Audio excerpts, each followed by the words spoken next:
If you've ever played a JRPG, I think the old trope is, I went to go get a cupcake from the store.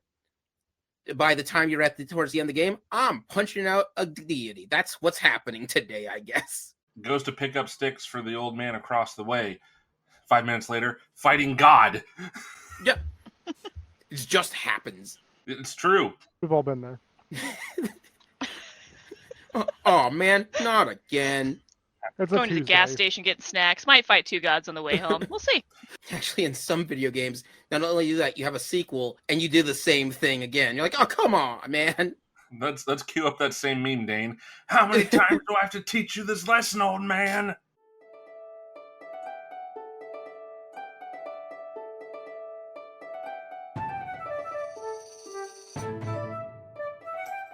Just a reminder, this is a spoiler-heavy podcast. Different series that require a spoiler warning will be in the description.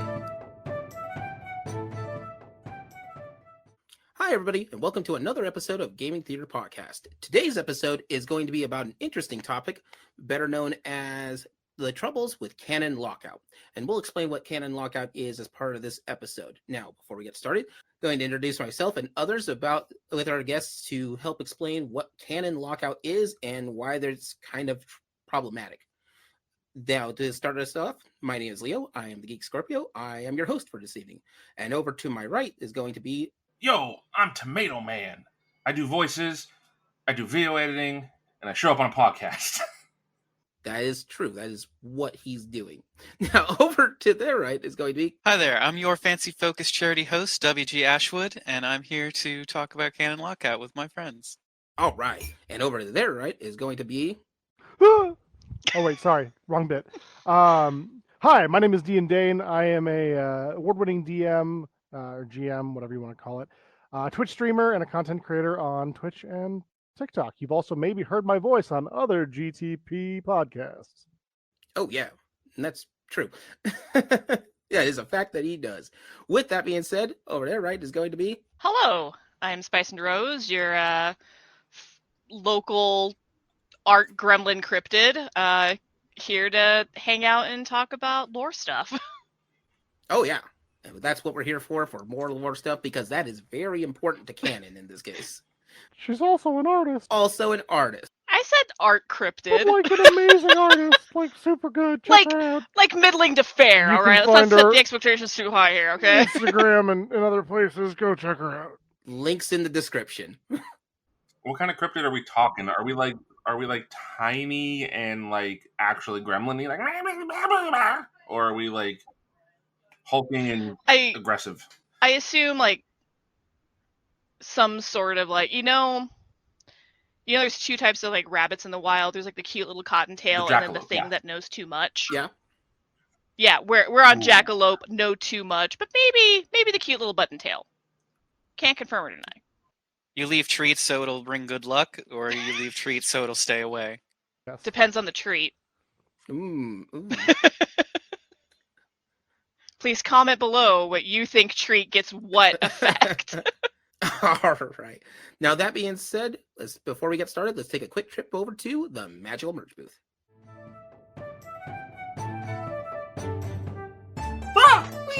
Woo! Ah! So here we are at the Magical Merch booth. Now, today's episode is going to be a little bit different because what we're want to bring up to everybody out there is that this is going to be released just before November. And typically in November, at least for the last couple of years, we have been doing different varieties of charity work for different charities out there. Typically, we would do Extra Life, but there's other ones that are out there that we've done in the past as well. Simply Cats, a no-kill animal shelter, and I think there's a couple of other ones as well that we've done as well. So this is just to let everybody know that there's different charities that all of us that are on this episode right now have done and will be doing throughout the year and throughout the course. So it's not a bad idea to take a look at any of our charities options for that. Now, if at any point in time, especially in November when we do our large major push, we will end up doing some charity stuff, and I'll send links to our social medias and such to keep everybody up to date. Now, that being said, though, Ashwood, Spice, and and Dane have all done different charities events monthly, right? For that, I know Ashwood changes. You change yours about once a month, correct? Yeah, once a month or every other month, depending on how much we make. Yeah, and so that's sort of the big thing that I wanted to make sure everybody's aware of. We are this is sort of our big push for different charities that are happening, and we will announce more details into that when they are available. Now, that being said, there'll be a list of different links for everybody in the description, and for Dane, Ashwood, and Spice, it'll lead them to their Twitch streams, so that way if you want to check them out, great.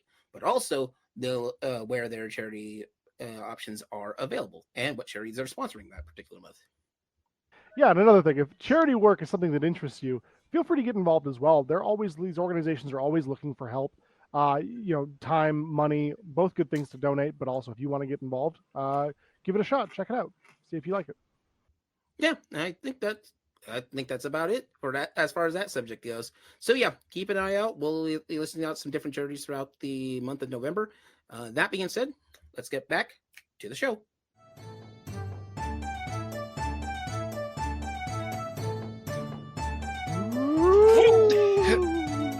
I'm taking the rope. Ooh, the rope. Okay. Yeah. I'll try my luck on the stairs. I'm just taking the elevator.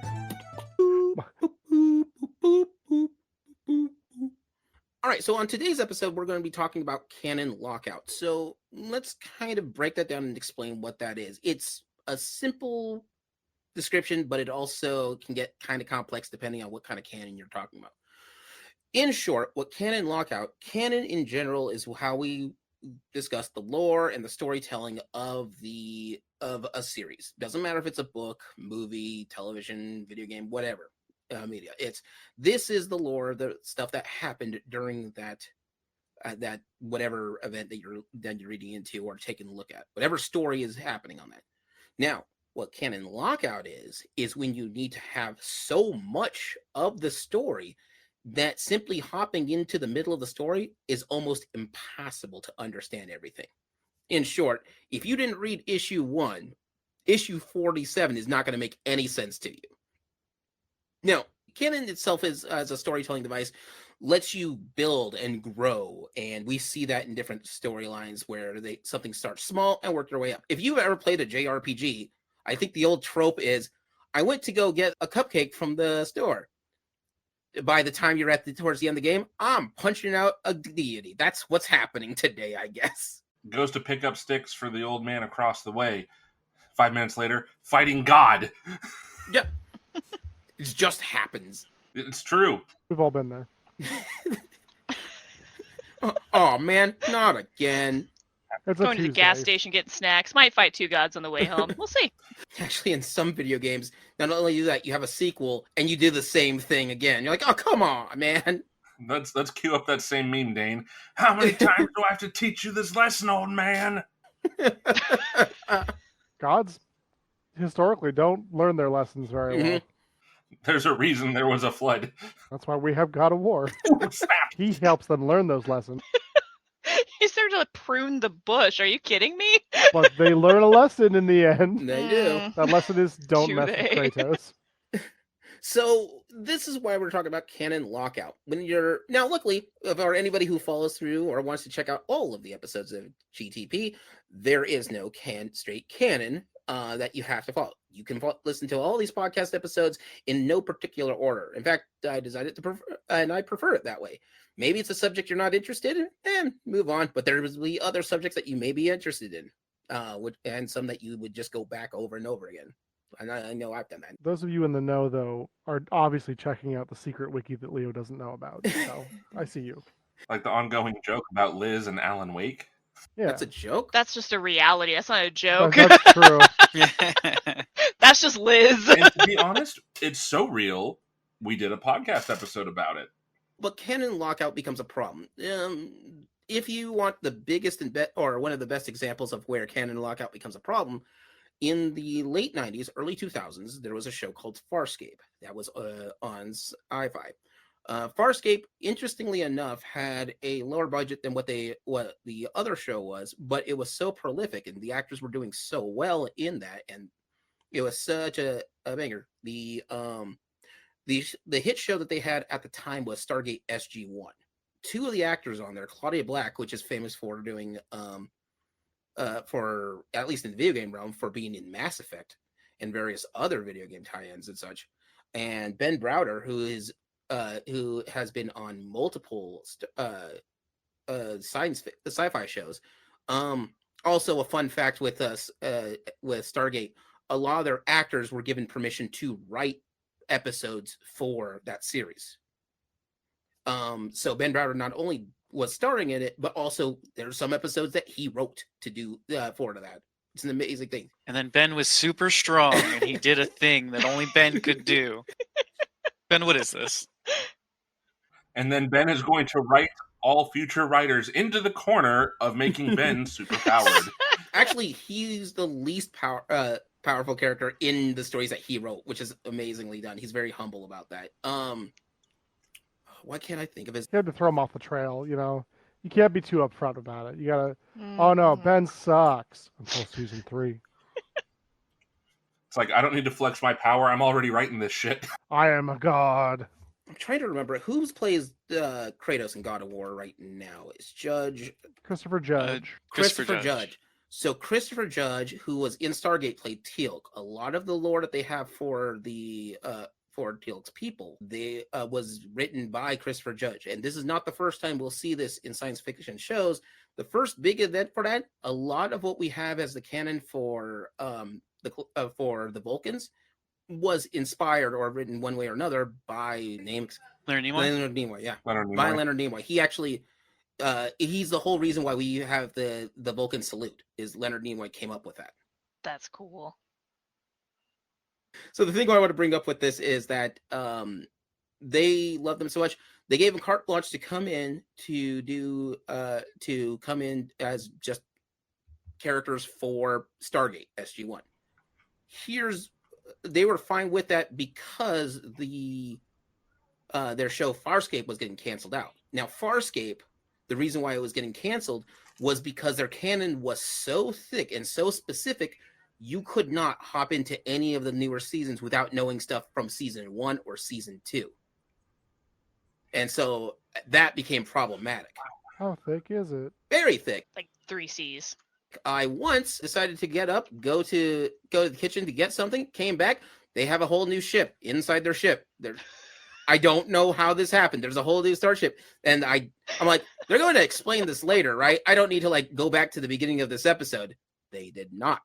And they never did. That's insanely problematic if you're only 2 seasons in. That's bad. That's season 3 or 4 when that ship shows up. So like it shows up. Still bad. I missed 2 minutes of the episode, and we'll never explain again what's happening with that. So the Farscape drinking game. I think I have a personal rule. Every time you get lost, take a drink. So here's the thing: if Farscape was so thick with this thing, there's a point where there's 2 main characters for Crichton, who's the main character. At some point, there's 2 of them. And then they stop being 2 of them, and their whole series is completely deviated into one episode going completely one way, and the other which is dark, dramatic, and where the other Crichton is happy-go-lucky and just sort of gets the benefit of crazy adventure fun times. Also, they're both being affected by a psychic. Also, they're also destined to solve a problem that's also a part of a giant intergalactic war. And this isn't even the first little bit of what's problem with Crichton. The other characters, they all have their own stuff. At some point, it starts with 4 main characters. It ends the series with 9 or 10 main characters. I thought I had good examples for this. You win. And then there's 2 characters which the same character which has 2 different characters for themselves, but it's the same person in both sides. It gets messy. And I think this kind of goes to exemplify, right, the fact that most people have had something like this in their life, right? How many times have you stopped yourself from reading a book series or starting a movie or a show, a video game, etc., because the canon is so big and intimidating in a certain way that you are not sure you'd be able to hang right with it. I think that I've heard a lot of people say like House of the Dragon was really unapproachable because they hadn't finished Game of Thrones, as an example, even though House of the Dragon takes place before Game of Thrones. Just to name one example, or the Lord of the Rings series that came out on Amazon. I think that most people have something like this where it's like, oh yeah, I never played Kingdom Hearts because by the time I thought about it, it was Kingdom Hearts 3, and I don't know what I'd have to play, and it's too confusing and whatever. I mean, the old joke with that is, I think everyone's Xehanort at this point. Everyone's been Norded at least. At least once. At least once. People who have played the game still don't know what's going on. Yeah. And I've played, I would say, a majority of them, maybe if not all of them. And I don't know that I could explain it to you. Dude, I salute you. That's a headache. Yeah. Not all of them are winners. I stopped after 2. Oh man, the DS one where you play Digital Sora is really a time. Okay, refresh me. Is that the one that's the remake of the mobile phone game that we never got, or are we talking a different handheld? So I think it was for the DS. I'm trying to think of it's. I think it's the Recoded. Yeah, Recoded. Where you play as Data Okay. Sora. I couldn't make it past Tarzan World and Kingdom Hearts 1. I couldn't do it. Couldn't do it. Kingdom Hearts is a nasty one for this one. The numbered one, I'm like, I'm going to just follow the numbered ones. Apparently, a lot happened between 2 and 3, and I just didn't know that that was a thing that I had to worry about. And then stuff happened between 1 and 2. Yeah. Well, it's kind of an unfortunate side effect of it, right? Where you need to play a bunch of different games, some of which weren't released here. Mm-hmm. There was canon in the mobile games. There was canon in the off games that you may not have had a system for. And I think that, I mean, for me at least, right, I was a big Kingdom Hearts 1 fan, Kingdom Hearts 2 fan. I played everything in between there. And then by the time Kingdom Hearts 3 came out, I didn't really care anymore. It was so long between 2 and 3. And this is kind of a secondary, a side problem to Canon Lockout. But I do think that, like, canon relevancy to a degree as well is important to address, because by the time Kingdom Hearts 3 came out, I didn't really care anymore. It was like, yeah, okay, like, cool, I guess, thanks. Could you also argue that you aged out of Kingdom Hearts a little bit? Maybe. Sometimes yes, sometimes no. Doctor Who has huge problems with Canon Lockout. Now, they also have a weird minor solution to that, and we'll get that get to what some solutions are. But Doctor Who is intimidating for people who want to come in and do what? Yeah. They're on the 15th Doctor, but there's Doctors 1 through 14 if you're curious about those. And there's some Doctors who are lost. Yeah. We don't have footage for anymore. Yeah. Isn't it also true that some Doctors had more than one season, or was it every season they jumped? Yes, kind of. Okay, I'm not talking about when they regenerate into that same Doctor again, like David Tennant. I'm talking... okay, because I was going to say David Tennant got 2 showings. I'm talking like, okay, this guy becomes the Doctor. This is the new Doctor regeneration. And then he gets a season, but that story continues without a regeneration. Do they do that? Or is it, no, when the season's over, it's a regen? I believe Tennant got 2 or 3 seasons, and Smith definitely got 3 seasons. Smith got, I think, the most out of 3 or 4 seasons, I want to say. But yeah, out of all the Doctors, only the 9th actually had 1 season. And he contractually did that for it. Oh. It's funny you'd mention that. So I've tried to get into it. A lot of my friends are Whovians. They really enjoy it. I kind of get it. So my thought was, I'm going to start when the more modern series started, right? Mm-hmm. With the 9th Doctor, was my thought. I was like, yeah, okay, that sounds good. Let's do that. Could not get past Eccleston. He's a fine actor. I just did not care for his Doctor.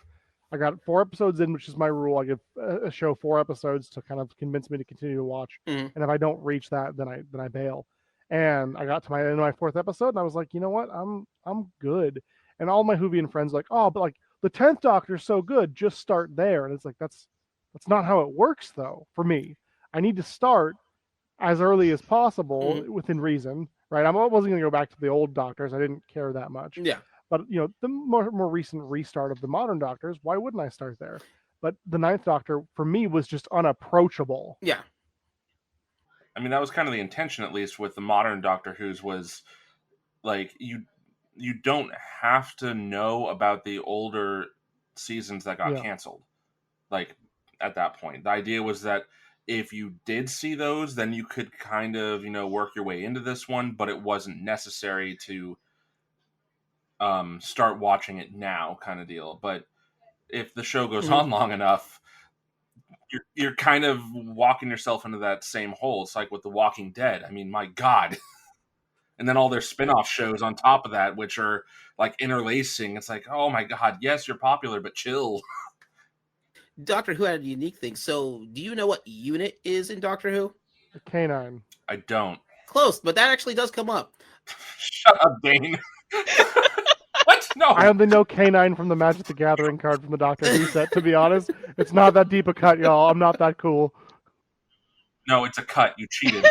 This is not an open book. Or card. So UNIT is a military branch of the British Army that is specifically set up to deal with the same things that Doctor Who deals with. So aliens and monsters that are coming out of the woodwork. So at some point in so the thing is that all the canon is still technically there. So at some point in one of the series, they like semi-canceled Christmas because they always have a Christmas special, and so every Christmas special something really bad happens to London and they just get tired of it. They're like, we're locking this up down. So what happens is the Doctor in the second Doctor, they introduce UNIT as a military branch that's like, aliens keep showing up, we should really do something about that. In the third Doctor, though, he's not allowed to leave Earth, so he ends up working for a UNIT. And then you end up at the fourth or fifth side, UNIT comes in and out for dealing with other things, but then they change their prerogative from, all right, the Doctor is our advisor, to, if the Doctor's here, he's in charge. That's just hands down. And when you get to New Who, so the 9th Doctor, it's not until the 10th or the 11th Doctor when UNIT actually shows back up again. So they skip that and then bring it back. And so if you were an old Whovian, you understand where UNIT comes from. If you're not, the Doctor shows up. So these military personnel are there. They're like, "Oh, we're going to arrest you." And he's like, "No, I'm the Doctor." "All right, you're in charge." He was at some point they all had an election in the event of a massive alien incursion. The Doctor is now president of the Earth temporarily. Oh my God, that's too much pressure. And he's fine with it because it lets him make decisions that he needs to, and his decisions are always wacky, but that's what they need to solve the problem. Explain Richard Nixon. Yep. So my big question is, when does Cindy Lou Who become a Doctor? See, if you were familiar with the canon, you would know that she chooses her own name and becomes something else, like the Engineer or something. So not all the Who's from Whoville become Doctor Who? They wouldn't all be the Doctor. Just the one, really. Just the one, okay. We don't know that Whoville's not on Gallifrey. Yeah. We don't know that Whoville's not there. Yeah, so anyway, point being... Headcanon established. Y'all welcome for that one. Merry Christmas. It's September. Also, Merry Christmas. We gotta watch... Well, Christmas is that's a special time of year where they have their Doctor Who special. So we're gonna have to watch... I don't know when this episode's going to come up anyways. It could come up right before Christmas. He said November. I said before November. I say fight me, Dane. So, but this is a good example of the canon being super long, so it's super intimidating. A good writer will be able to still tie into it, but not everyone can. There was a discussion about this once, which is thick canon like this, where there's a lot of things happening, where it's great for writers because they gives them a lot to work with to adjust, and you can come up with something new that's adjusting to the series and doesn't feel formulaic. The downside with it, if you're on the producer side, which is wanting to get new ratings, new people to watch this, they're not going to. A lot of them don't come in because they're too intimidated to stay in or give the show a chance, just because of what's been going. There's like, how far back do you want to go with this? When your show is like episodic or sitcom, you can get away with some of this. This is why we don't have a canon lockout with like shows like The Simpsons. They're, even though it's the longest running cartoon, they're all self-contained. They go back to the status quo and such. But other more dramatic ones, and canon lockout, time is not your biggest issue with it. It's content that's your biggest issue with it. Trigun from the anime from the 90s is what, 12 episodes long? But if you miss the first 4 episodes, it is hard to understand what's going on with the rest. I think it's a 24 episode run, and I think like the last 3 are basically all like tied together, if I'm remembering 26 right. 26 looks like. 26. Okay. Yeah, that feels right. Okay, I was close. I'll take it, man. Yeah, it's been a while. Similar length. But yeah, Bebop. Yeah. Bebop doesn't have nearly the same problem with the thickness of canon as Trigun did, though. You don't think so? No, like half of Bebop was self-contained episodes. I mean, you didn't have to follow a track on it. Whereas almost all of Trigun, you are witnessing and learning the entirety of depth of Vash's character and what he's gone through. There's a couple filler episodes in Trigun, but by and large, like, it's the Toonami problem, right? Yeah. So, like, for the longest time, the most I'd seen in Cowboy Bebop was the same, like, 2 or 3 episodes. One of them was the pudding episode. And from what I knew of the show, that's all the show was until, like, you get kind of to the very end, and then it sort of kind of ties itself together in the final act.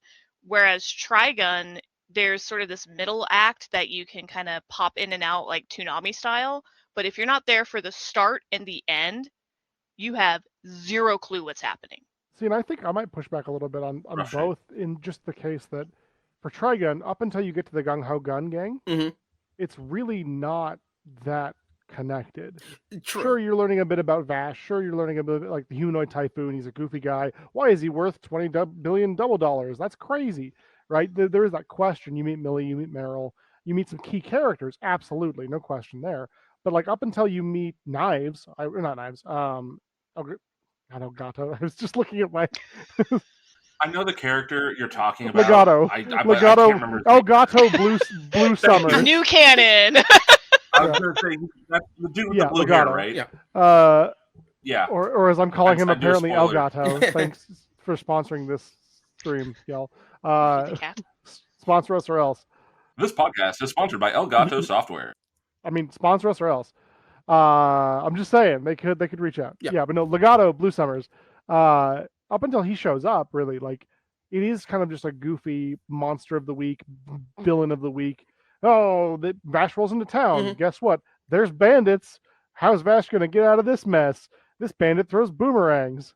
I mean, you're right. The takeaway for this one, though, is it's only 1 season long. It's only 26 episodes. True. And so some of those episodes become a lot more critical to your story than the others. And Vash the Stampede, like, the first couple of episodes on that one is lighthearted. It's a fun thing. But when Legato shows up, the tone has changed. Oh. And the times have been different. And I believe even his arms get changed at some point for Vash. Adventure Time also has some stuff like that too. But and Adventure Time, most of their episodes are only 10 to 15 minutes long? Yeah. But Adventure Time gets messy because its canon doesn't start getting thicker until it starts getting later. But there's a ton of episodes, so you don't know which ones are super important, like the Ice King's reveal about him being about his past versus the rest of the series. Well, I feel like we kind of see that, speaking of further anime, in shows like One Piece, Naruto, Bleach less so, I would say, but still a little bit, right? Well, there are some arcs where, depending on if you were to tune into it on TV, right?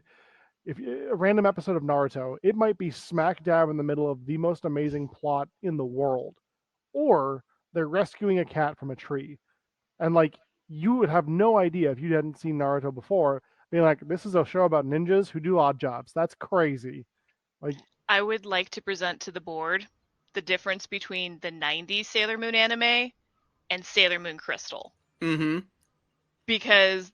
So I haven't seen any Crystal, so now I'm curious to hear thoughts. So the thing with Crystal is it's kind of like FMA Brotherhood, right? Where it is true to the manga, none of the filler, not so much Sailor Jupiter running after the boy who stole her umbrella for a million years or what have you. So there's a ton of, like, I don't want to say joke or hijink episodes, especially in the first arc of Sailor Moon, in the 90s anime, but there kind of is, because they're kind of filling out the space, because the manga itself is relatively short.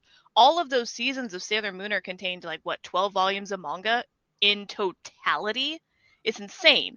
I didn't realize it was so short. It is short. It is really, really short. By the time you get to Super S, you're in volume 12, and that's all there is. And Sailor V is 2, right?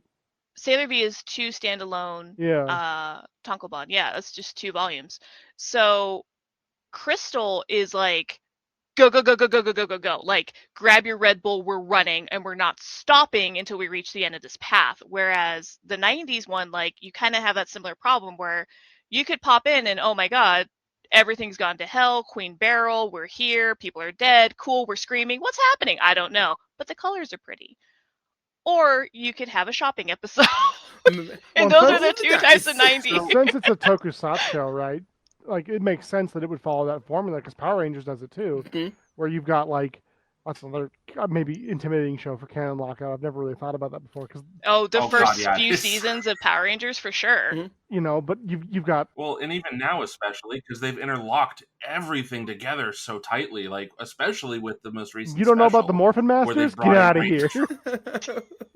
It's like, fucking what? Dude, I lost track after In Space. What's happening? The guys who made the Morphin Grid that everybody knows about, who were introduced originally in a comic book and then reintroduced during the TV show, don't worry about it. They're a thing. You thought Zordon There created used the to just Grid? be dinosaurs. Whatever. I got 3 words for you, Dane.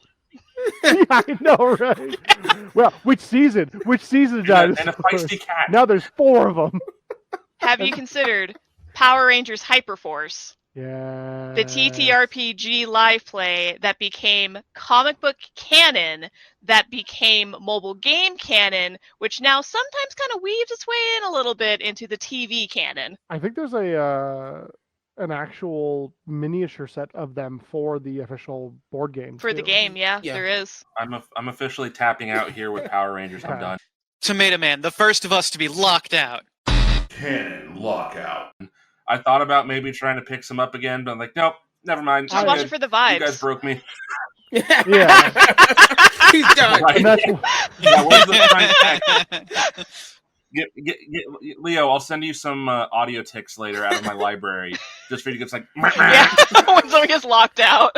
You know, when Tomato Man said that he wasn't going to entertain Power Rangers anymore, that's when I knew I had to vote him off the island. I lore locked myself first at Tarzan World in Kingdom Hearts. I didn't think of the 20 bit yet, minutes Spice. ago. Spice is gone too. That's I went fair. right off. Canon Lockout. I that's admitted fair. to Doctor Who Lockout. Am I gone too then? Canon Lockout. Oh, does that mean I get a reroll? Yes, actually. Okay, so that's 3 of us. It's just down to Leo and Ash. Who will take the victory? Who will take the torch? Dang it. All right, we'll see. Ashwood and Leo. I always knew I would be in the final Ooh, 2. place your money nuts now. I should be in the final 2. I'm surprised we got it. That's why I bet on you. Are you writing yourself in the top 2, Leo? Are you writing your own episode right now? This podcast, which is obviously super scripted. The most scripted. It's like Dora the Explorer. Can you say map? Swipe or no swiping. But so Okay. Can you say self-insert? I do have a small anecdote about Dora the Explorer, and it does make sense in terms of Canon Lockout. I promise. All right. I Go am going with to have me an on this important journey. question once you're done, I though, had a about buddy. the whole situation here. Cool. Sounds good. I had a buddy in college. We were hanging out. It was like 4 a.m. There was a bunch of us around just watching random YouTube videos. Inevitably, you know, one of those meme compilations or whatever you find on the YouTube. And eventually a Dora the Explorer meme comes up. And my buddy, who's half asleep at this time, goes, "Man, Dora the Explorer is bullshit." And we're like, that's a weird take to like feel so strongly about, because he had a lot of like passion in his voice. What makes you think that, dude? What's going on? It's so dumb, man. Like, it's all scripted. Everything is scripted. They asked where the map is. Dora knows where the map is. She already knows where the map is. It's fucking scripted. It's bullshit. And we're like, okay. Well, yeah, it's written by people, so of course he's like, yeah, it's just scripted. I couldn't get into it. My siblings watch it all the time, and it's just so dumb. It's so scripted. And you're sitting there like, bro, you're in fucking college. It's not for you. Show for babies. And like, he's got younger siblings, so I get it. You know, it comes on, you watch it with him or whatever. But like, he was so up in arms about the fact that Dora the Explorer was scripted, and that the canon of Dora the Explorer locked him out from being able to enjoy that show. The best part, the two best parts about this, because I was there that night, Mhm. I witnessed it happen. I was there. Is not, of course, we put on an episode of Dora right after, right? Yeah. Because like Dane was one of the few people in college who had Netflix, so we're like, yeah, pull up Dora, let's go. Let's do this. But also when the live action movie came out, we're like, oh, have you seen the live action? Are you gonna go see it? And Dane gifted a DVD to him for Christmas. And he's like, it wasn't bad. He was okay with the live action. I'm that friend. If you let me know the things that you hate in a fun way, I will have. You know fun what, with it, Dane? so. You know what? That's I low tier hate for you. money. Okay, Just me too. no. But Let's burn it down. I hate it so much, that's why I have none of it. I have a story about a children's card game that I will tell at a later date, Tomato Man. it's right. It's because I spend it. Have you looked behind me? I mean, Jesus, I clearly have enough of it. Money? No, clearly I don't actually. Oh, But you do have deer, so. that's true. And deer I like do have money. deer. They're. I wonder if I still have deer. Yes, audience, there was 2 deer hanging around Tomato Man's place. We did not see Yeah, I that got- coming at the got a show, text but from that's my what's mother. happening. You know, This is part of I- the lore. I could not get into deer. It's just wasn't for me. See, that's Shame. your problem, Dane. Deer doesn't get good until Deer 2. Yeah, I just Where Well, there's he has two deer deer. too. that's a big So- commitment. I just thought the deer jumped the shark, and I Yeah. just couldn't believe it after that point. I'm sorry, Ashwood. That was an Yeah. elk, not a deer. True. Locked out. Ooh. Leo wins. Canon Lockout. That's fair. That's fair. Locked out. Oh, Leo Oh, wins! no. Leo wins! The winner of Lockout Island. If you don't have a t-shirt design that just says Lockout Island by the end of this, Canon Can't Lockout fix that. Island. Awesome. Lockout Spice- Island. No, GTP, no, first you have annual started Lockout something, Island. Spice. You have started something. I'm gonna do it. And Spice, That's what I'm I here have for. the power. as one of the only artists in this room, bold of you to volunteer. That's very nice of you. No. I didn't say my, that. That's what I heard. You My, can't afford me. my actual important, and I say important because it's on topic exclusively, is how does retconning play into the canon lockout for you guys? Because there's a number of shows where after they end a season in a particular way that's very unique and interesting, but then they continue it, and then down the line years later they reference back, and basically what they do makes the original ending of that first season entirely impossible. So, like when Tasha Yar dies, and they keep bringing her actress back to play other people who aren't Tasha Yar Yeah. but look just like her. My specific reference on No. this was the ending of Digimon Adventure. Oh. The end of Oh. Digimon Adventure, Tai and Agumon become diplomats for the digital world. But at the end of Digimon Adventure Tri, these adorable little guys are no longer a thing. What were they thinking? Okay. Man? When you say Digimon Adventure, are you bringing season 2 into that? All of it. Because Okay. here's the thing. Adventure 02 can still happen because it occurs prior to that ending. But there is no way for that ending to have happened if these two characters no longer exist, is my point. Because here's your issue. That's a flash forward. Season 3 starts, Digimon Tamers begins, and everything that happens in series 1 and 2 is like, oh yeah, we're in the real world now. You watch that because you're a kid who also lives in the Tamers universe. All of series 3 negates 1 and 2. was instantly a ripcord for me as a child. Same. Immediately. It's a great season though. Oh my god, it's Tamers one of is. the best ones. Tamers It's is really so good. But the fact that they were No, like, it- hey, Agumon and Gabumon and Tai and Matt and all the gang, yeah, they're not real. They don't exist. This is the real world where we have real Digimon. And I was like, no, screw you, show. Oh, are you saying that those I are the understand only the real idea there. Digimon? No, what he's That's- saying is that's that what they were saying. Hold on. That's what Oh, Tamers going. was I can't saying. wait to see what she's going to pull up, but this is a big deal back from the 80s. I think it's the show Dallas, which had it was either I think it was Dallas. It had a whole season that ended up being It's Just a Dream. you're gonna look this boy in the eye Yeah. and tell him he's not canon. Yeah. Okay, no, I'm not. I did can't not say because he wasn't appears in canon. O2. He also is in the movie. He is the perfect boy. His I'll go get my show movie off the shelf. I have my DVD full was So- great. with his goopy looking face on that cover and makes me want to scream. So, to your point of this one, Gun arms. Rattly gun arms. okay. So to the point of I this love question, Gargamon, I'm just saying. I think I'm understanding this right. So the question is, how rough is a series if you retcon a bunch of stuff that happened in the middle of it, right?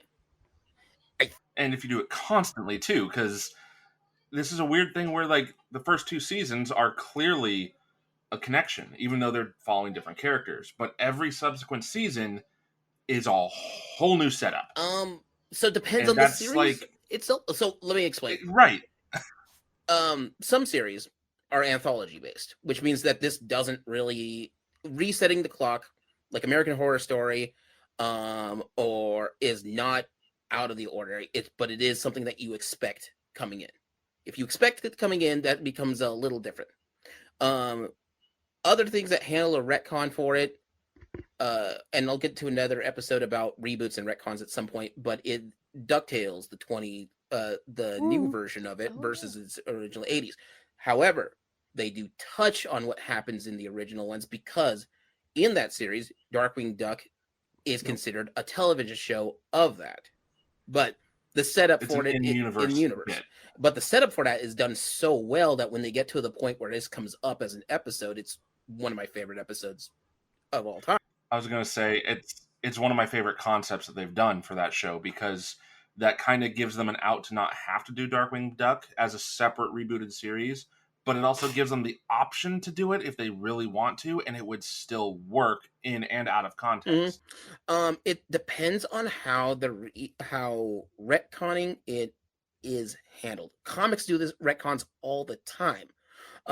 It's actually, and I'll explain that more into a solution that comics have because of how much time is put in there. And it becomes a problematic because if your canon is long enough, there's a lot of comics. What? Venom, one of the biggest and best villains for Spider-Man, shows up in issue number 300 of Spider-Man. Not to mention that there is 4 different series of Spider-Man comics.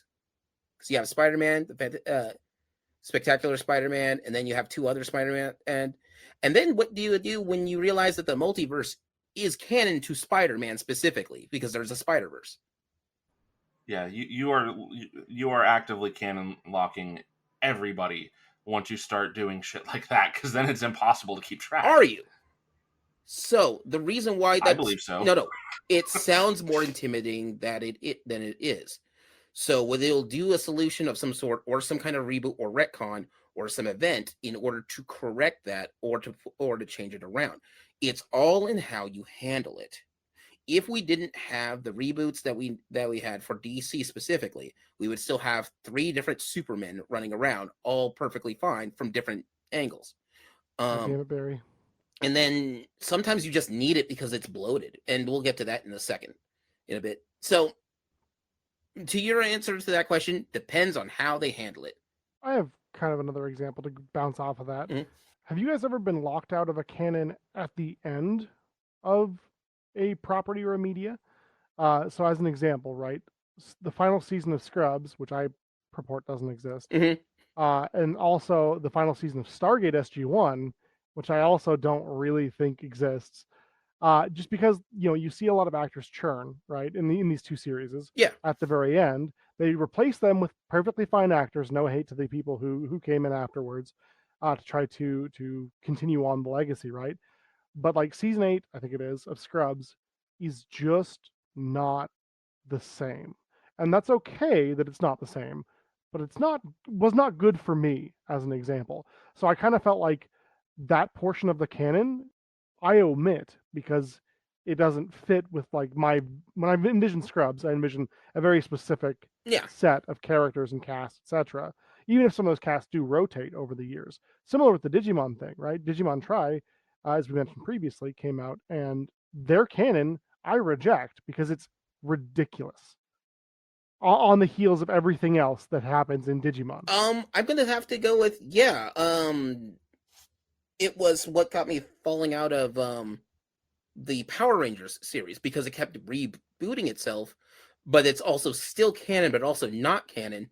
And so right around, I think after Zeo or such, it was hard for me to keep in there, to stay into that series for it. So I didn't even get to see Wild Force or the Time Ones, which from my understanding had much better actors, better scripting, and it's no hate to that. It's considered one of the better of all the Power Rangers series, but by the time it showed up, I'm like, I can't reboot this again and again and again. Yeah, you missed out on Space where Zordon dies. That's rough. Dude, Ashwood, In Space Dude, was like the spoilers. last thing I actually touched on. So Yeah. Sorry, this is a spoiler-heavy podcast. Yeah. Ashwood, I know you mentioned, oh gosh, something earlier. My brain lost it. For like retconning afterwards. I don't know if it was retconning, but it was kind of along that lines of like falling out of a series or being, some changes made to it. I need me and Ashwood were talking a bit about apologize. Archer. Archer Yeah, had a problem. they towards so if you're unfamiliar with Archer, and it's season 5, they completely rebooted the series to be set in Dreamland, where they were kind of more Hollywood-style detectives instead of spies, only to then in season 6 go into space, and then in season 7 to go, no, actually, Archer has just been in a coma for 10 years, 3 years, however amount of time, and it's and they sort of like rebooted the series to be able to essentially have all of that be in Archer's head, so that they could continue from their previous kind of off point in canon. So they'd kind of like dropped out of canon for a couple of seasons to sort of explore other stories. Same characters, other stories on it, which is a weird take for that. Like, and it's, I think by the time they came back, I think it hurt the show too, honestly.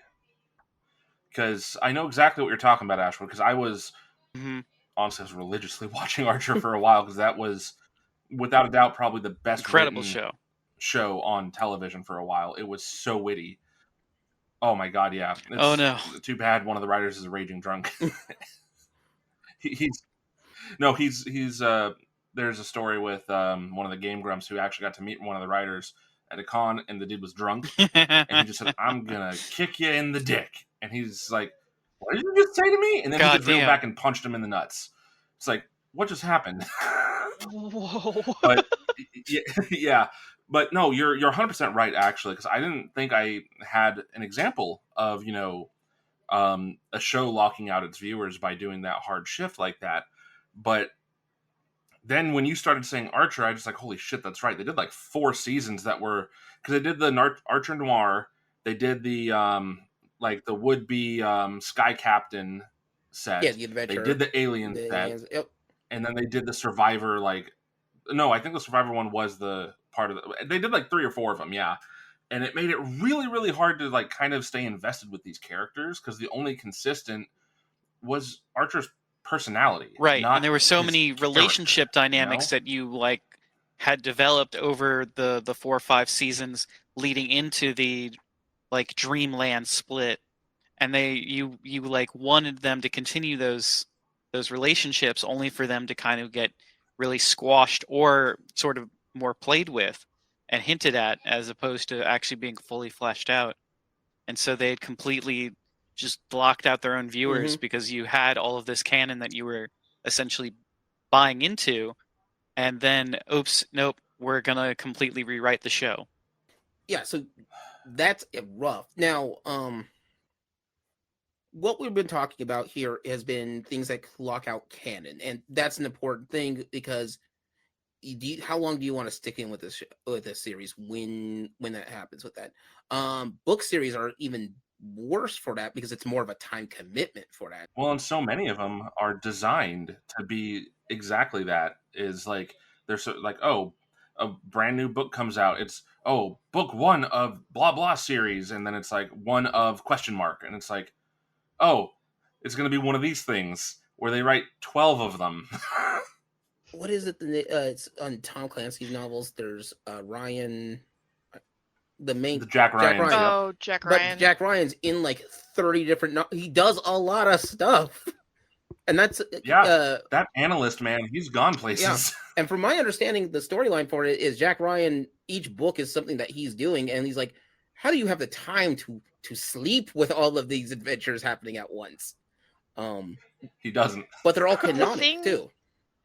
The thing about books, though, that I do want to point out is like, I guess there's two parts to this, because like the first part is people generally understand that when they're starting a book series, they're going in for the whole series and the whole ride. Mm-hmm. But also with books, you don't get media locked. It's like, let's go back to the Kingdom Hearts problem. Like Kingdom Hearts, how many different systems do you have to own to play all the games in that series? Whereas a lot of those bigger book series, they stay in publication even if they started like 20, 30 years ago, like the Outlander series. Yeah. The Outlander series is in fact a bit outlandish, but that she's been publishing those since the 80s. Mm-hmm. That's a very valid point. Yeah, her first books are still actively in publication all of the time, or they're easy to find and you don't get media locked out or a lost media problem in the process. That's true. But no, for books, you're right, Size. For books, apparently it's going in, you're putting in this kind of commitment. I know that's what I did when I was reading through the Mockingjay series. Because I'm like, okay, I'm gonna be 3 books into this one. Let's do this. There was a book series that I was reading I got through the first 2 books. It's called the Riverworld series. I got through the first book, and then the tone and the entire cast shifted horribly to get the second book, and they were going to do that with the third book, and at that point, I clocked out. But that point, we are talking about multiple stories that are supposed to converge at some point, but do I want to commit to 4 books before they converge to make sense for all this? It's a lot easier to pull the ripcord on a book series that you're not vibing with too. True. Like, unless you're getting into Brandon Sanderson and who knows what he's doing with all of his lore bits, or even like Percy Jackson right now. That there's a lot of different things with Percy Jackson and the Magnus series, and like, do they relate and how do they, like, you have to work to make it complicated, I feel. Like, you really have to try to Cimmerillion yourself out of a canon lock. Mm-hmm. Yeah, books you can have a little bit of leeway. Video games, it doesn't happen as much, but when it does, it is bad. It does. How many people isn't going to check out any of the Solid Snake series because of how big that canon is? Well, and not even so much just the size of it, but how dense each game is in terms of its like lore and contents, which makes it really hard to try and digest all of it. And I'm glad you circled back around to video games, because that's another one I think that's worth mentioning, because it goes along with what Spice was saying about the media lockout, is when a series of games goes on for so long that the system that it's produced on is no longer viable. So they move on to the next machine, which may or may not be backwards compatible, and then they don't re-release. So it gets to a point where you're now, let's say, Resident Evil. You start on the PS1, and you had a couple of main lines there. You had PS2, then you had 3, then the 360, then you have PS4 and 1. And it's like, a lot of this stuff, like, we're very fortunate that they have re-released or remade a lot of these games and given them more depth in some respects, so we can better understand them. But if you look at it as if you take that good fortune we have away, it's like, holy shit.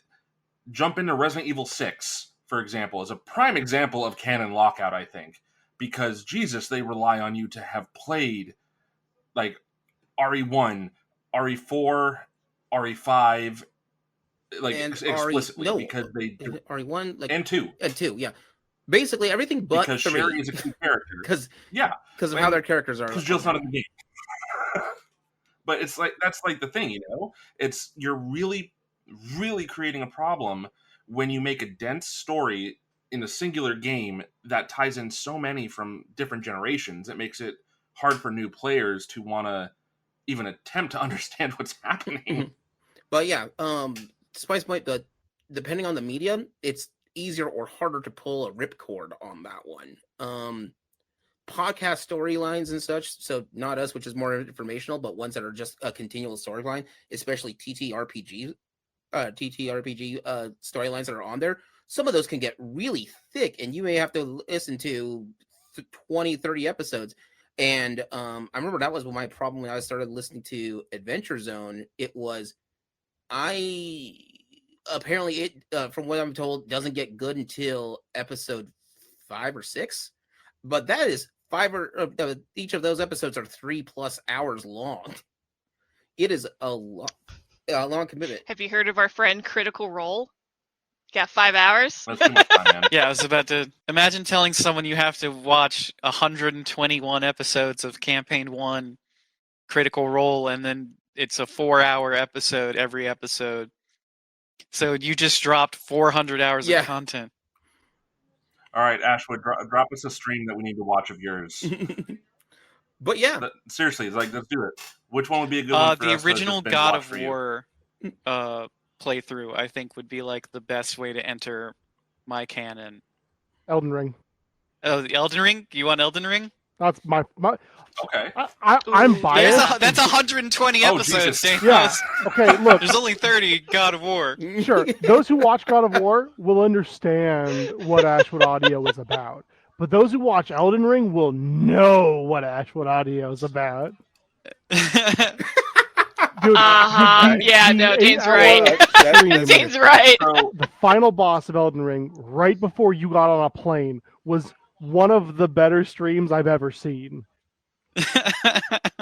That good. was a nearly impossible. I could also say for like lore heaviness, the Cult of the Lamb playthrough was when we were constantly yelling at Spice, write this down. That's true. Okay.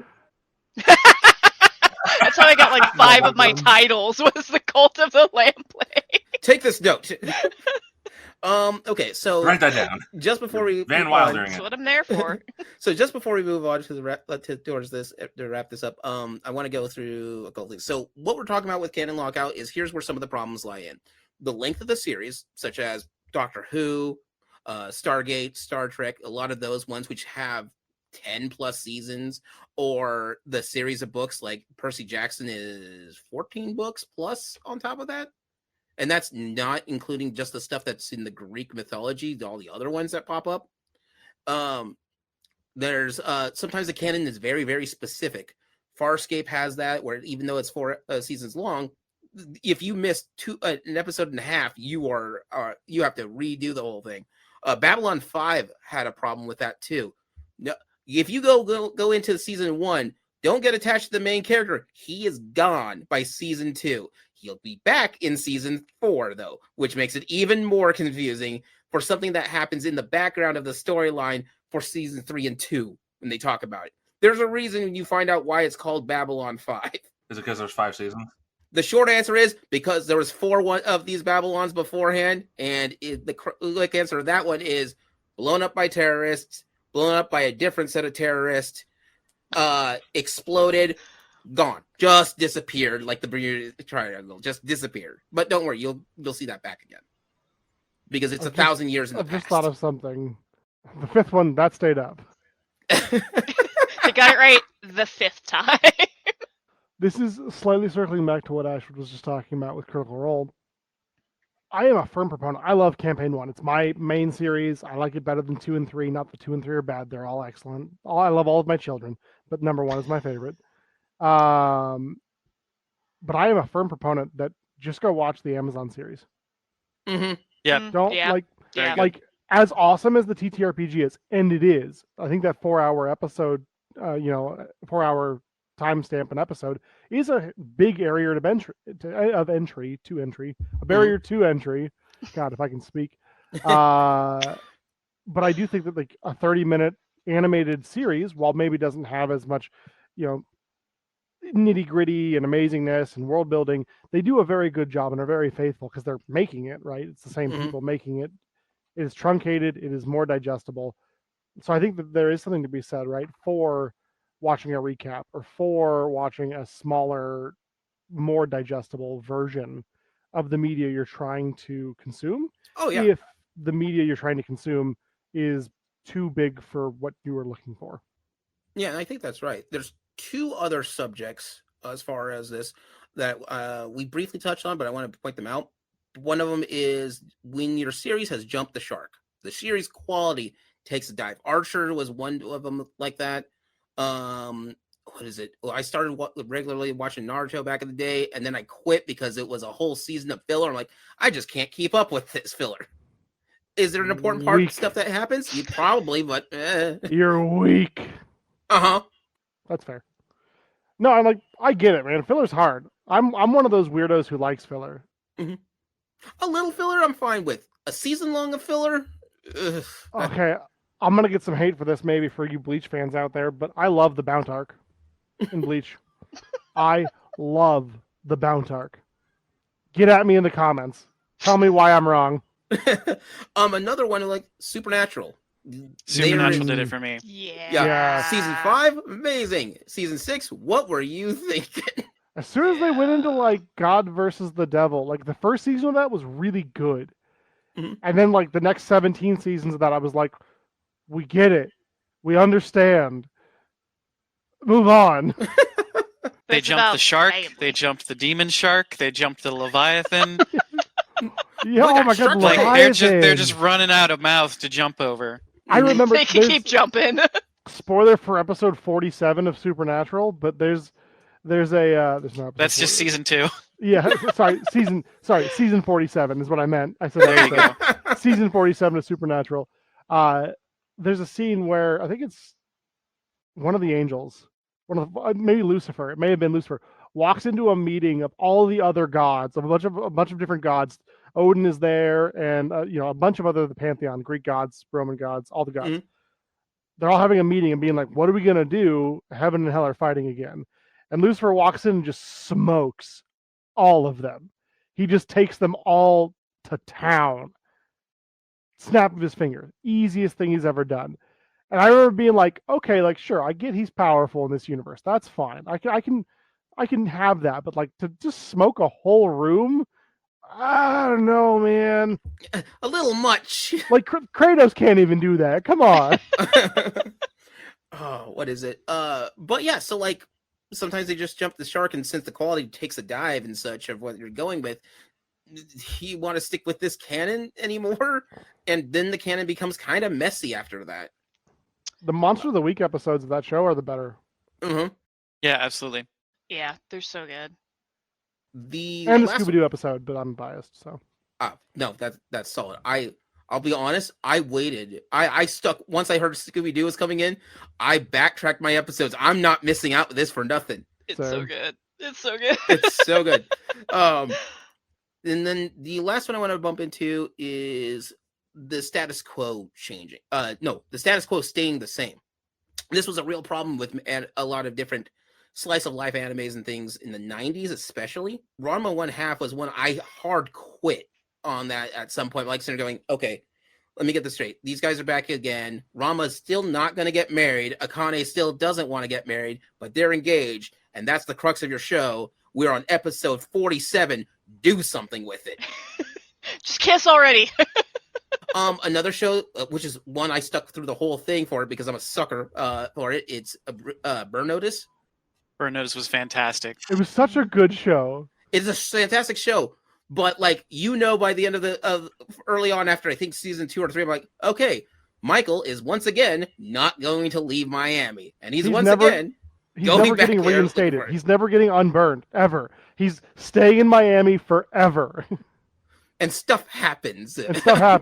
Which, I mean, Bruce Campbell's fantastic in that show. But nothing changes. They go through all this work and nothing happens. I think they dangle it in front of him like 4 or 5 times a season. It's just like one more gig and you're out of Miami and you're back in the game. And then it's the next episode and there I was in Miami. I remember he does some work for like the FBI or CIA, some government agency, who's got like a crooked guy on the inside, and he's actually like a bad guy for the season. Mm-hmm. And he was like, "Yeah, do this one job for me, and I'll make sure you get reinstated." Well, spoiler alert, that doesn't happen. He gets double crossed, so he double crosses the double crosser, and stays in Miami for the rest of the season. But like things like this, when they go back to the status quo, is hard, right? Because you like canons are there with the attempt that something in the storyline will change. So going back to what we started with just seemed frustrating at some point.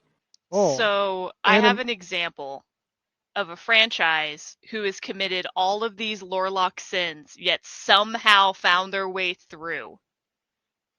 And it's World of Warcraft. Yep. Yeah. Because, like, you talk about, like, status quo. So, like, we're in a new expansion now. You have a 30-year history of the franchise, 30 years of stories. You have, like, that. There's a lore lock right there. Some of the games, you know, aren't even available through Battle.net anymore because they kind of shoot them off themselves. But the thing about, like, returning to the status quo is the thing that pulled them out of their shark jump. Because you had this moment in time where you're like, all right, so we're going to set up this big new bad. Here's basically the pantheon of death. And he's Nips Out. He's doing bad stuff, being a bad guy, playing 5D chess that no one's following, including himself. He is a badly written character. I will stand on that hill every time. He is the worst character I've ever seen written. It's just bad. The absolute worst. Zoval was a horrible mess. But what they did afterwards, like, okay, Shadowlands, nobody liked that. Hey, we're returning to Azeroth and the dragons are back. Let's go back to the status quo a little bit into expansion where basically nothing happens.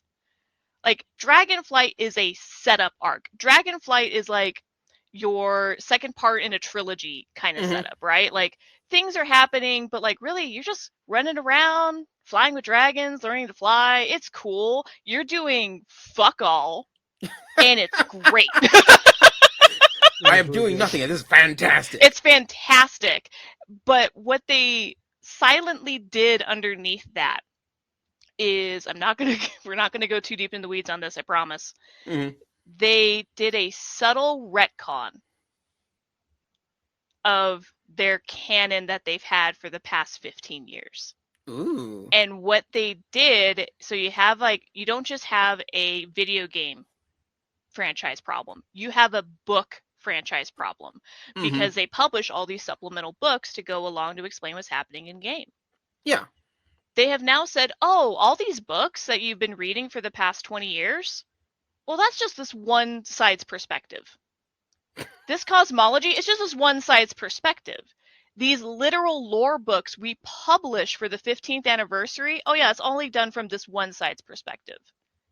And it's this subtle shift that pulled them out of their own lore lock because now they can write whatever they want.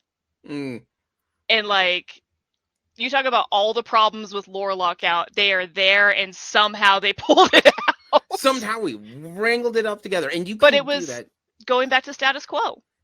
That's what it took. So sometimes it's necessary. Like, even in Supernatural, the best episodes in the middle of everything literally going to hell and back again are the kind of normal return to a monster hunt episodes.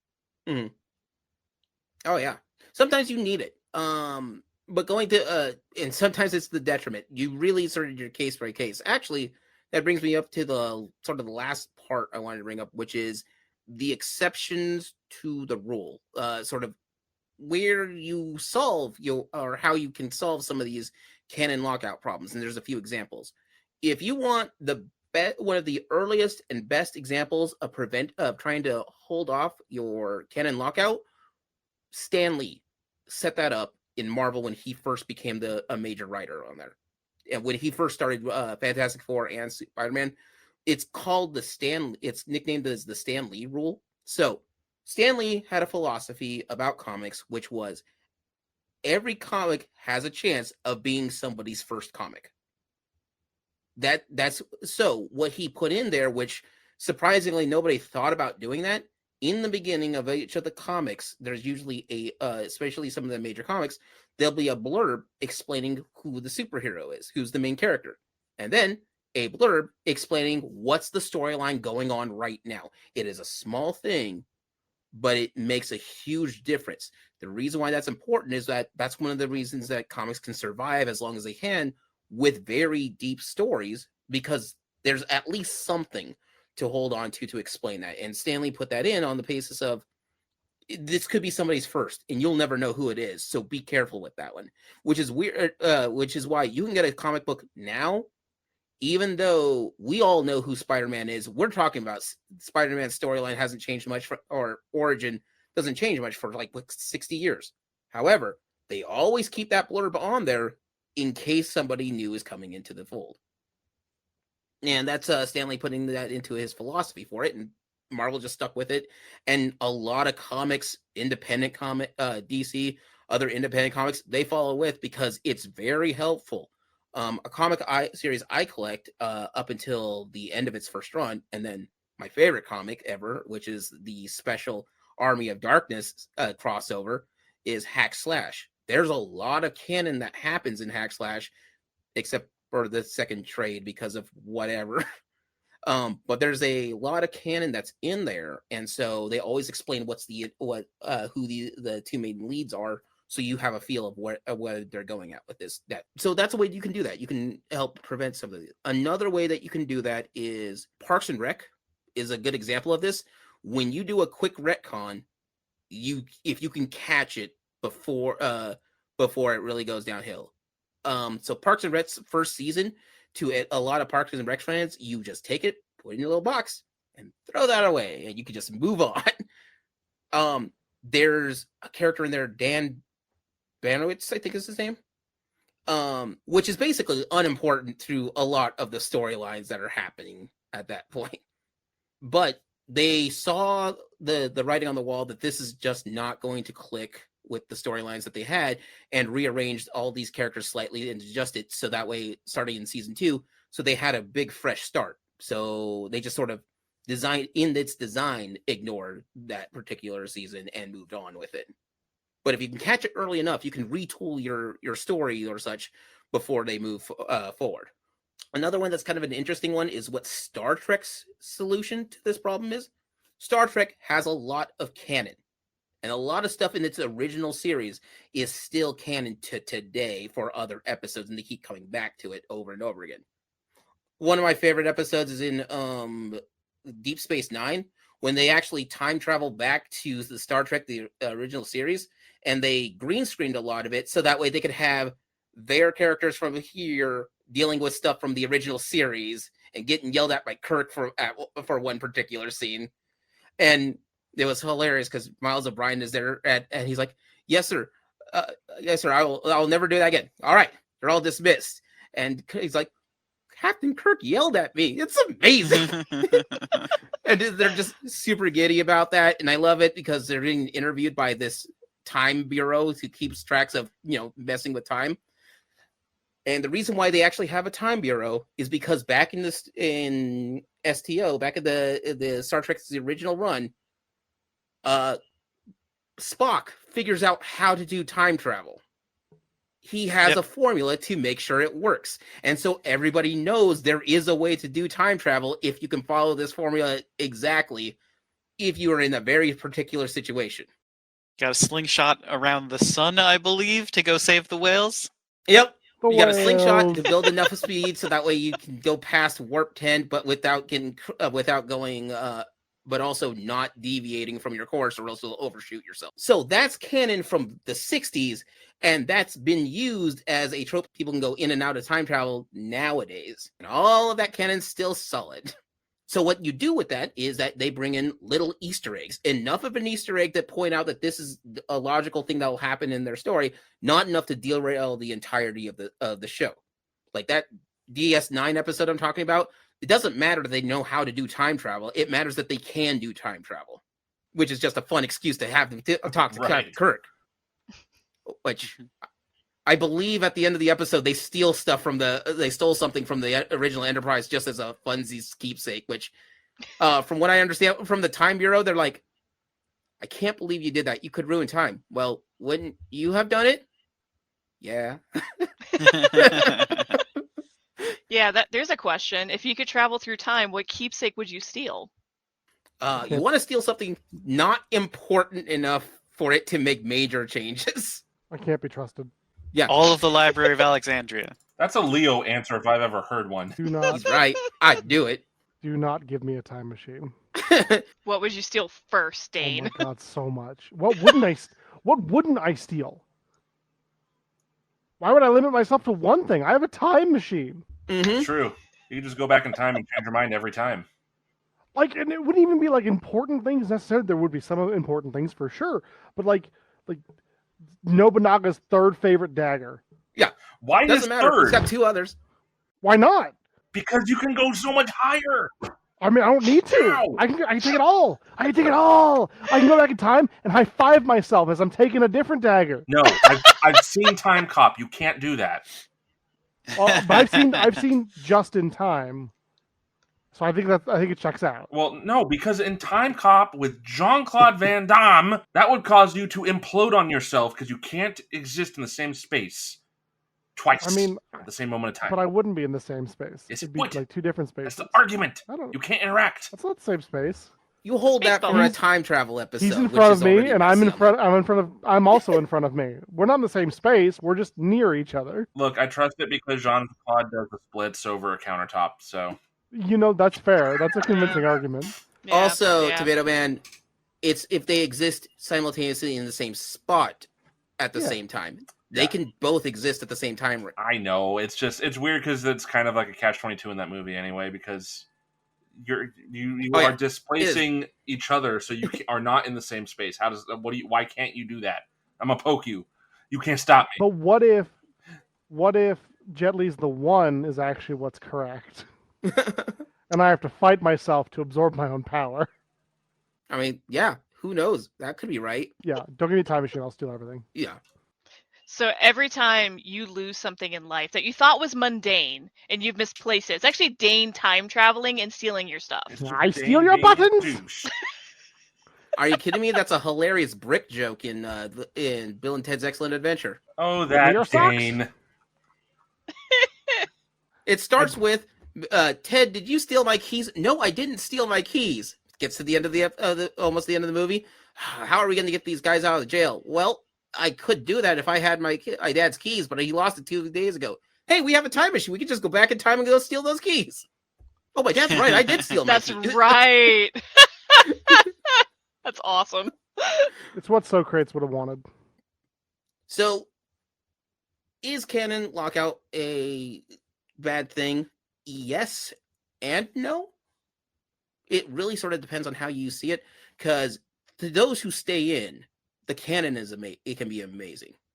Lost, for everybody who got to stick into Lost as much as they can, it was a real problematic because their canon was so thick that the network ABC told them you have to end this series by season 5 because we don't want to have this much canon, and it is a pain for it. Which season 5 is not the best of the season, so take it with a grain of salt. That's the one of the few times executive melody is kind of important with that. But yeah, Canon Lockout is a situation that, as a series, writers, producers, and things have to be aware of that might be an issue. Usually, they won't see it as an issue back at the first iteration of it. Kingdom Hearts 1, we were cool with Kingdom Hearts 1. It was once we got to Kingdom Hearts 3 is where problems started lying. Actually, back in Kingdom Hearts 2, because there was so much other stuff that's happening. Okay, but what the hell is up with anime movies? I don't know. Anime movies What become is a mess. up? That's another GTP episode. Oh, seriously though. Like, hey, I'm Naruto. I get the laser beam no jutsu, and I'm never going to mention it ever again. It's why I don't like a lot of anime movies that are based off of animes, because what happened here, and will we approach back to it? Remember the time they rescued a princess? No, me neither. I think they do that like 3 times. It's like the Snow Princess was what I was thinking of. But yeah, you're right. There's a lot of princesses running about. What happened here? I just remember that Dragon Ball Z has something like 14 movies, but you got to get to like movie number 12, And all that really explains is Trunks got a sword. Which is awesome. I think the movies were canon of themselves. I think you could, like, if you never watched the show, you only watched the movies, you could keep up. Mm-hmm.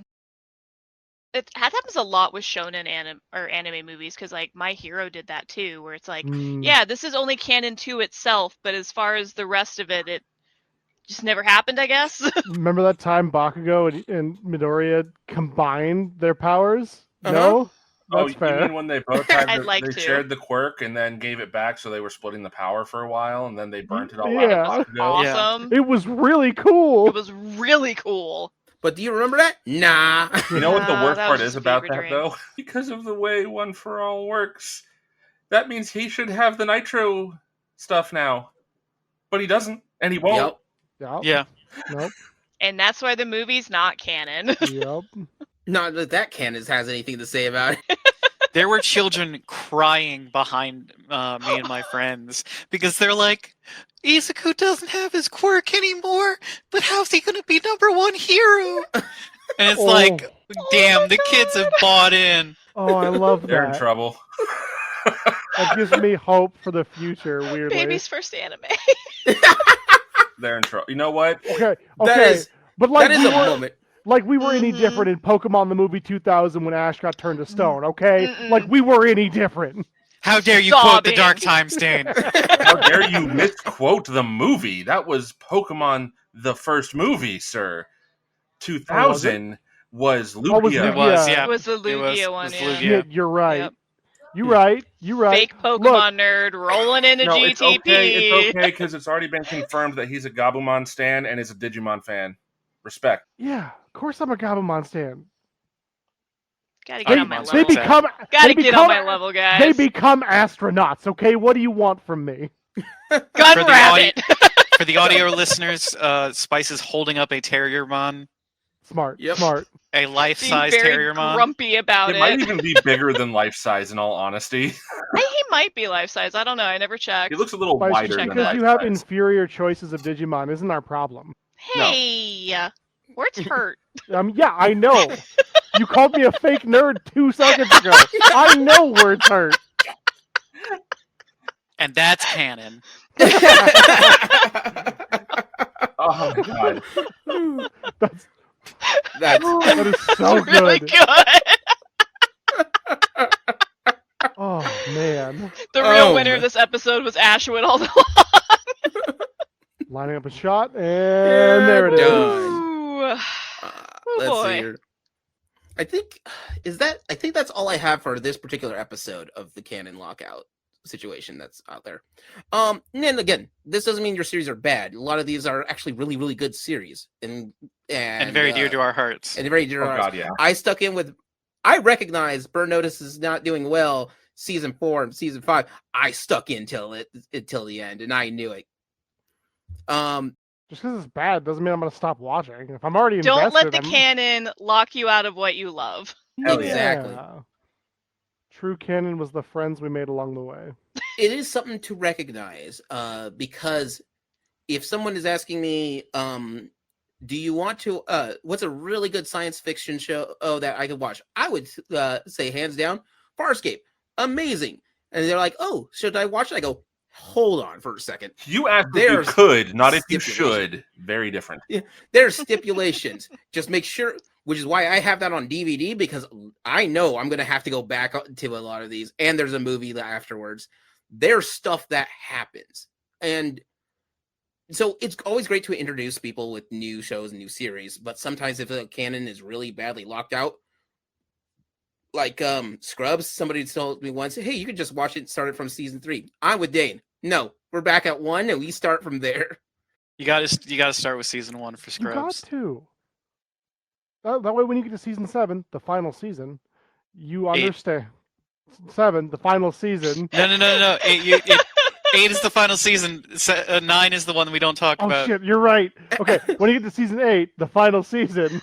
Look, there's It only means one. so much more. There's only one season of Death Note. We all know this.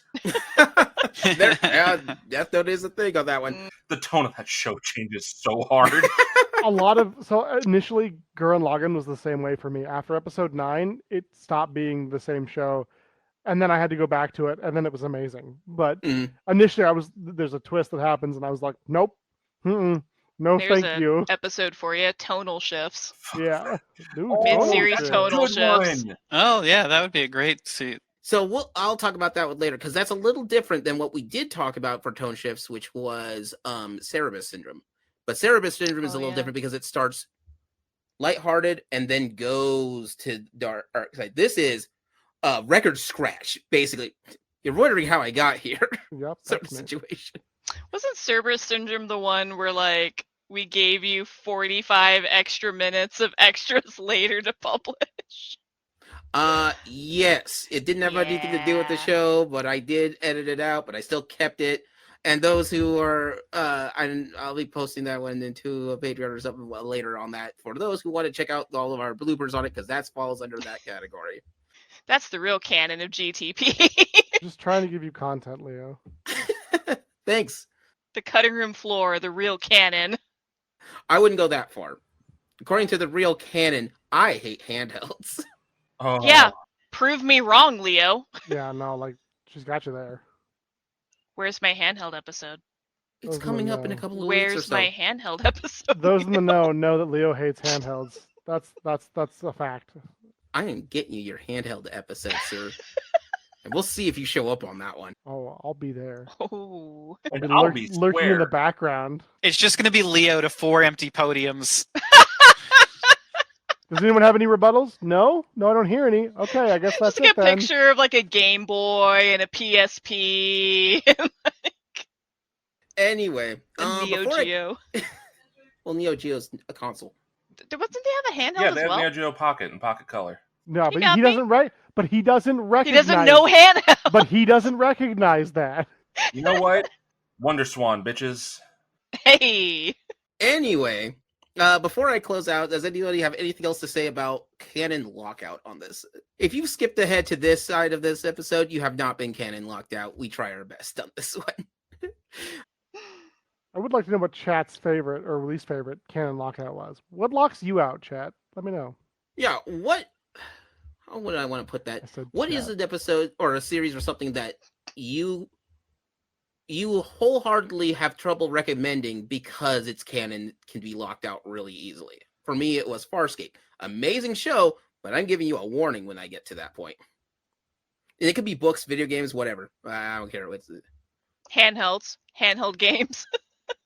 Okay, Spice needs to know what this subject is because that's not the answer. No, which handheld game series with cannons.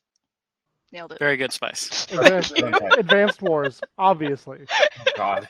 You could have gone with Kingdom Hearts as that answer, and it would still have made more sense, but you didn't. How about Golden Sun? Yeah. Are there cannons in Golden Sun? Mm-hmm.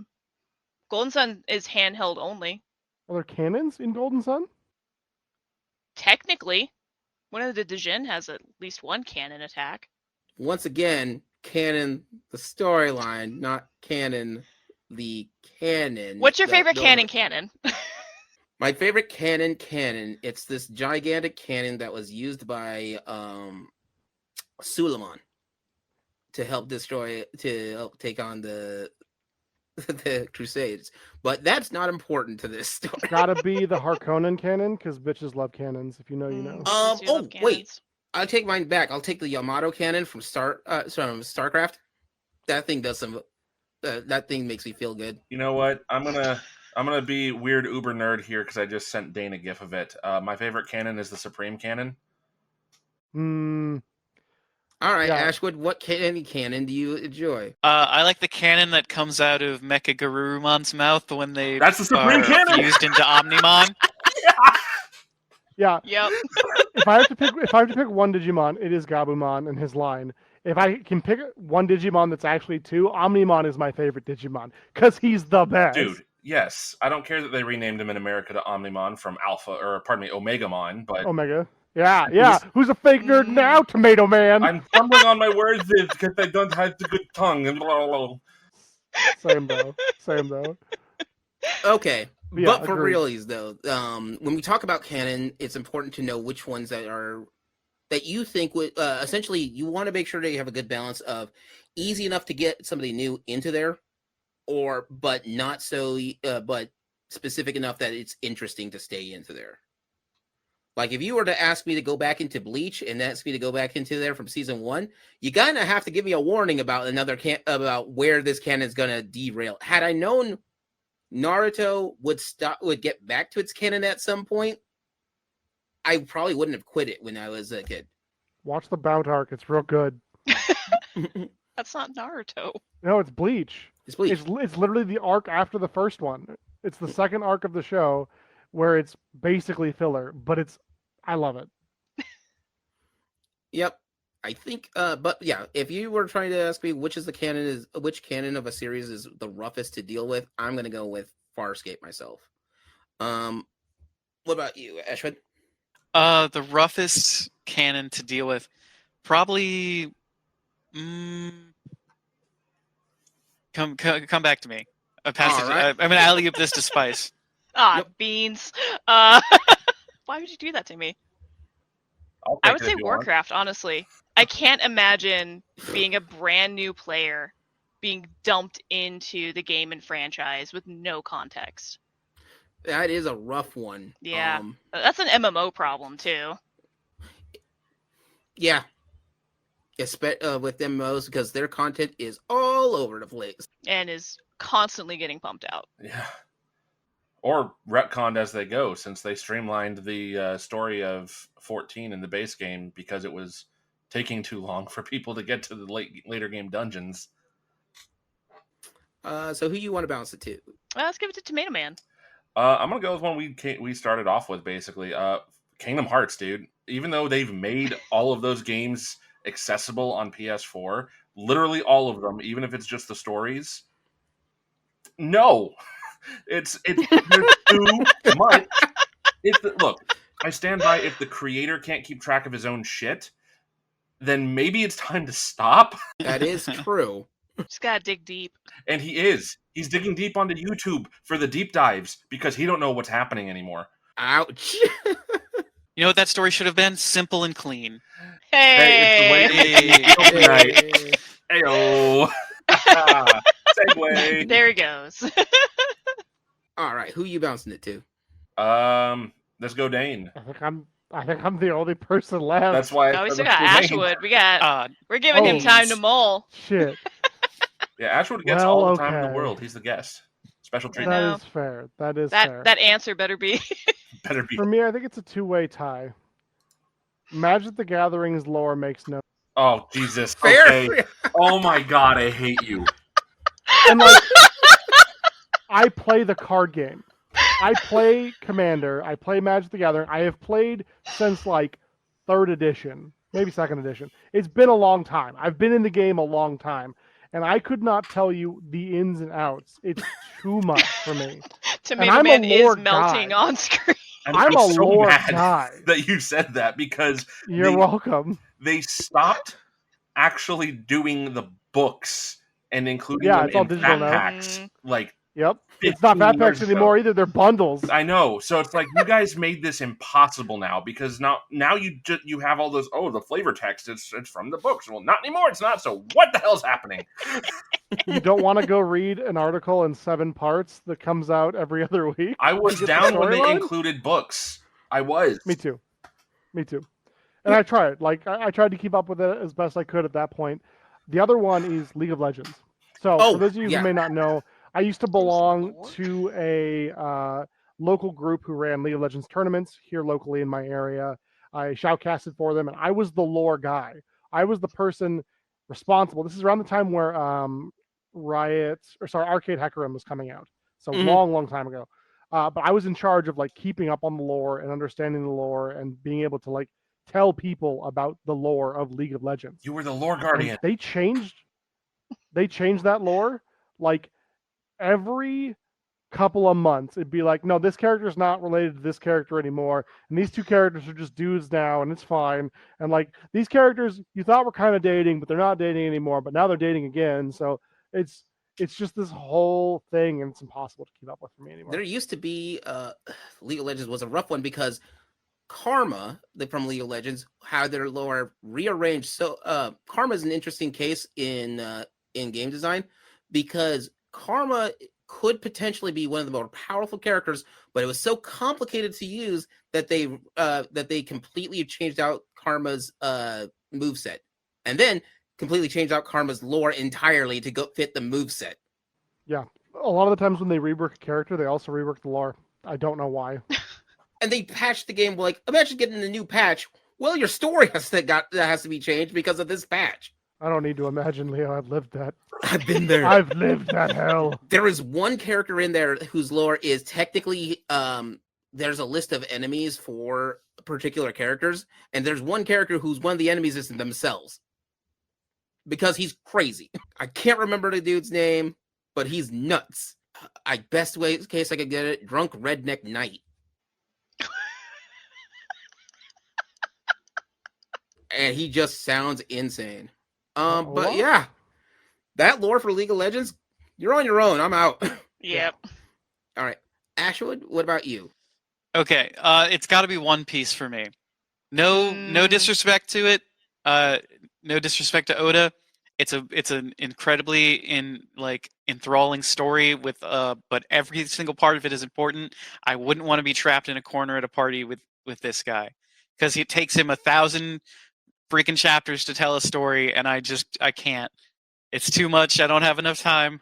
This is clearly a case of it's a mix of both too much time, like the Canon Lockout thing of time, but also with content, because he has consistently released stuff, and it all matters. So if you didn't start either reading or watching it right away, don't bother trying at this point, which is horrible to say because I didn't really care until I watched the live action, because it started off from the beginning and it was a fresh start. So I'm like, all right, I'll give it a shot. Now that they're remaking One Piece, maybe I'll give it a shot now, because I'll start from a spot where it makes sense and it's going to be easy to do, because we didn't have 4 kids ruining the first 200 episodes. Anyway, back to you guys. Hey, that theme song is the hardest thing ever. Look, I didn't say anything about the theme song.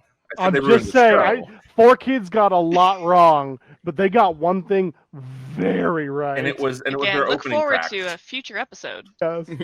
I will say, for me, I'm on episode 100. I'm watching it for the first time. I finally got to episode 100, which I know is a drop in the bucket of One Piece. It's slow going, but I do have to give it a little bit. So I'm prefacing all that with what I'm about to say. I do find it a bit funny when your anime is still going and they're already remaking the first bits of it. Like that's an odd thing to do. I wonder, but I do remember I pulled it up on a anime streaming site I won't mention because they're not paying us. And but they could if they want to sponsor us. Yeah, they could, but they could. You don't even get the free shout out. Nope. Yeah. You know what you pay did, for CR. They make enough money. They don't need our help. It's in widescreen format with the black bars on the side. Yeah. The first 50, 60 episodes have the black bars on the side. And that's just how TD was back then. That's how we did it back in the olden days. Yeah, back in my day. Yeah. That's how old One Piece originally is. Well, and the colors were way more muted too. I mean, they were bland colors, and now they're vibrant. I think part of that has to do with the decay of the cells, though. It could. It really could. To a point. Yeah. Because that's why a lot of nostalgic look backs on anime from the 80s and 90s, everything was so pink and they actually weren't that color, just the colors have already decayed. Mm-hmm. So those cells don't hold true to how they actually looked anymore. Yeah, short end of that, that's why every so often you need a remaster for the whole thing, because they need to reestablish all those colors and such for it. And you have to do a remaster, not a digital remaster in some cases if they're old enough, an actual remaster where they have to tamper with the film to get it to be updated. Older movies had that problem when people were going from standard def to HD. There was a ton that couldn't get moved over right away because they had to revamp it to make it work right. But yeah, I think that is all we have got for this. All right, so that kind of catches us up to where we are at right now.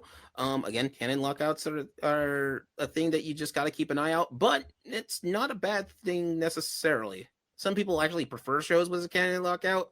The One Piece fandom, there's the hardcores, which have been there since day one, and they know who they are. And it's almost like for some Canon Lockouts, it's a sense of pride to be able to say, I stuck it in till the beginning on this. All right. So, but that being said, our next episode will be available on November 1st. And with that, this is Gaming Theater Podcast logging out. Bye, everybody. Bye. Bye.